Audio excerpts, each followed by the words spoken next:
Chloe Emmanuel Vanwatimena putri pertama Asmirandah dan Jonas Rivano sebentar lagi genap berusia 1 tahun. Jelang ulang tahun pertama sang putri, Asmirandah membagikan secara gratis pakaian sang putri yang tak lagi terpakai atau biasa disebut preloved.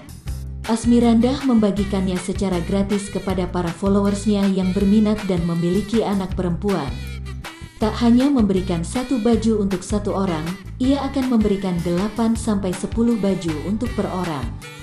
Asmirandah juga mengungkap alasannya mengapa hanya membagikan baju-baju untuk anak perempuan, karena pakaian sang putri cenderung bermotif untuk anak perempuan. Lantas bagaimana cara mendapatkannya? Postingan lengkap Asmirandah yang membagikan syarat dan cara mendapatkan baju preloved dari Chloe. Buat yang nanyain prelovednya baju-baju Chloe, please baca baik-baik ya, biar gak salah, ujar Asmirandah. Aku tidak menjual, karena tulus mau memberikan kepada kalian yang perlu.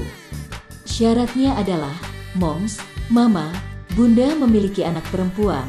Sorry banget bukannya gak mau memberikan baju kepada anak laki-laki, tapi karena kebanyakan motif baju Chloe itu lebih banyak motif perempuan, jadi aku lebih fokus ke anak perempuan dulu ya, lanjut Asmirandah. Aku bukan memberikan 1 helai baju, tapi langsung 8-10 baju yang sudah bersih, bahkan sudah dilaundry. Yang aku berikan adalah baju-baju untuk beberapa usia, jadi pastikan yang mendapatkannya memang yang membutuhkan baju.